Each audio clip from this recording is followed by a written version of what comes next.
Bro இந்த பொங்கலுக்கு நம்ம தளபதி விஜயோட ஜனநாயகன் படமும் சிவகார்த்தியனோட பராசக்தி படமும் வருது. எந்த படத்துக்கு முதல்ல போவீங்க? ப்ரோ நம்ம எப்போதும் தளபதி தான் ப்ரோ. தளபதி தான் ப்ரோ என்னைக்குமே. ஓகே. எது என்னவா இருந்தாலும் துப்பாக்கியை கையில் கொடுத்ததுக்காகலாம் எடுத்து சுடலாம் முடியாது சார். இப்போ அதுதான் சோஷியல் மீடியா ஃபுல்லா ஒரு சிவகார்த்தியனை போட்டு அடி அடின்னு அடிச்சிட்டு இருக்காங்க. இதை நீங்க ஒரு விஜய் ஃபேனா கரெக்ட் நினைக்கிறீங்களா தப்பு நினைக்கிறீங்களா? கையில் யார் ஆயுதம் கொடுத்தாலும் அவங்க எடுத்து சுற்ற முடியுமா தான்?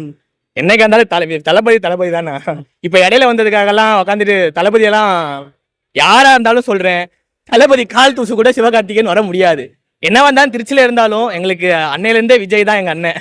அதனால என்னைக்கே எங்க இளைய தளபதி தான் எங்களுக்கு, என்னைக்கு விஜய் தளபதி தான் எங்க அண்ணன் தான்.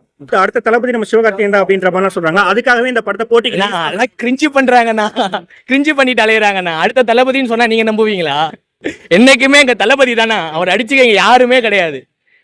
எங்க அண்ணன் இறங்குனா சும்மா பட்டாசு பறக்கும். மெர்சல் படம் பார்த்திருக்கீங்களா? சும்மா பொறி கிளம்புச்சா அது மாதிரி தானே. சிவகார்த்திகேயன் இறங்குனா என்னன்னா அதுக்காகலாம் விஜய் என்ன விட்டு கொடுக்காம, இதெல்லாம் லாஸ்ட் படம் வேற, தேட்டரே கிழிஞ்சிரும், ஸ்கிரீன் எப்படி இருந்தாலும் தெரிச்சிரும் நினைக்கிறேன். எங்க அண்ணன் தான் வருவாரு, எங்க அண்ணன் தான் பட்டையை கிளப்புவாரு.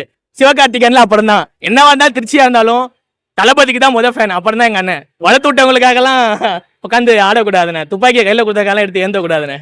ஜனநாயகன் தளபதியோட ஃபேன், அதனால தான் போகணும். சின்ன வயசுல இருந்தே தளபதி ஃபேன் தான். எங்க வீட்டுக்காரர் தளபதி ஃபேன் தான். எங்க ஃபேமிலியே தளபதி தான். இவங்க எங்க அண்ணி பாப்பா எல்லாருமே தளபதி ஃபேன் தான்.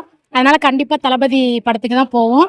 50 நாள் ஓடுனாலும் 50 நாளுமே தளபதி படத்துக்கு போகலான்ற ஒரு எண்ணத்துல இருக்கோம். அதனால கண்டிப்பா தளபதி படத்துக்கு தான் போவோம். எஸ்கே படத்துக்கு போகலாம், ஆனா டிவியில பாத்துக்கலாம். தியேட்டருக்கு போக வேண்டியது ஜனநாயகன் தான். அண்ணன் நம்மளுக்காக வந்திருக்காங்க. மக்கள் யாரும் ஏமாத்திராம கண்டிப்பா ஓட்டு போட்டு அந்த சீட்ல அண்ணனை உட்கார வைக்கணும். பராசக்தி படத்துக்கு போலான்னு. ஏன் ப்ரோ? அது புதுசா இப்ப ஃபர்ஸ்ட் ரீலீஸ் பண்ணிருக்காங்க எல்லாத்தையும். அது புதுசா ட்ரெண்டிங்கா வந்துட்டு இருக்காப்ல, அதனால அவர் படத்துக்கு பொண்ணு இதா இருக்கேன் ப்ரோ. ஜனநாயகன் தான் சொல்லுவேன்.